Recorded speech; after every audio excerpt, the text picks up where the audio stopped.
Bonjour Monsieur Ouéhou, merci d'avoir accepté de répondre à nos questions. Vous êtes un représentant auprès de l'UIT de Récatic. Pouvez-vous nous dire quelques mots à propos de cette entité? Merci beaucoup, Monsieur Lagragna. C'est un plaisir pour moi de venir à l'UIT et de vouloir partager avec cette institution internationale qui s'occupe des télécommunications ce que c'est que l'Eurecatic.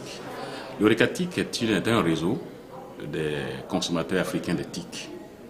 C'est le premier réseau africain des consommateurs de TIC. Comme je le dis souvent, les télécommunications sont animées par plusieurs acteurs. Nous avons les États, nous avons les régulateurs, nous avons les opérateurs, nous avons les équipementiers, mais il manque un maillon d'acteurs, les consommateurs. Ceux pour qui tout cela travaille. Donc au niveau africain, nous avons estimé qu'il faut maintenant que la voix des consommateurs soit entendue au niveau de l'UIT. Et nous vous félicitons beaucoup de nous avoir acceptés en avril dernier à travers notre adhésion par le Conseil en avril dernier. Nous vous remercions beaucoup pour tout ce que vous faites pour les pays en développement, notamment l'Afrique, qui a besoin beaucoup de télécommunications pour se développer. Merci beaucoup. Et quelles sont donc les raisons précisément qui font que vous considérez important pour Récatic d'être membre d'un des secteurs de l'UIT?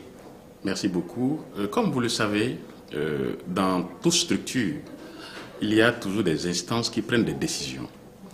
Et les consommateurs étant le dernier élément des acteurs qui animent le secteur des télécommunications, ne viennent pas souvent aux réunions, à la table où les décisions se prennent. Donc on s'est dit, il faut se constituer un réseau et il faut demander à adhérer à l'UIT parce que il n'est plus normal qu'on pense pour nous, on réfléchisse pour nous, on gère pour nous. Il faut qu'on soit là où les décisions se prennent.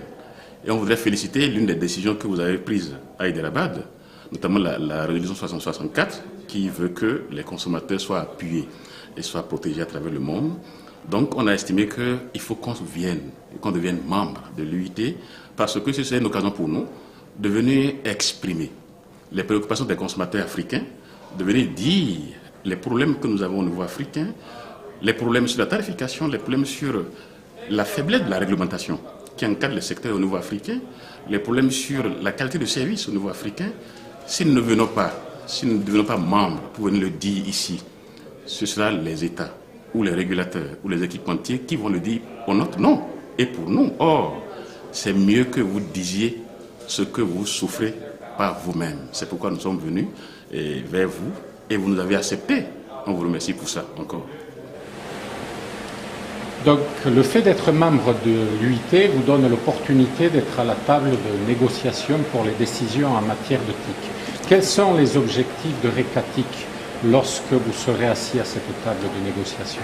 Merci beaucoup, M. Lagragna. En réalité, le Récatic a pour objectif de participer à l'élaboration des programmes d'éducation des consommateurs pour qu'ils soient des consommateurs avertis, de participer à l'élaboration des politiques et programmes qui encouragent la mise en place, la mise en œuvre des services universels, parce que c'est de ça qu'il s'agit. Le Récatic également œuvre pour un dialogue entre les institutions, parce que nous ne pourrions pas travailler en restant fermés sur nous-mêmes. Donc, travailler en collaboration avec les institutions internationales, notamment l'UIT, l'UAT et d'autres qui interviennent dans le domaine des télécommunications.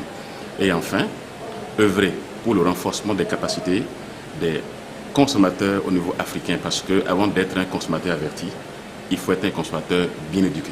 Donc voilà un peu en résumé les principaux objectifs du Récatic. Merci beaucoup, Monsieur Ouéhou. Merci beaucoup.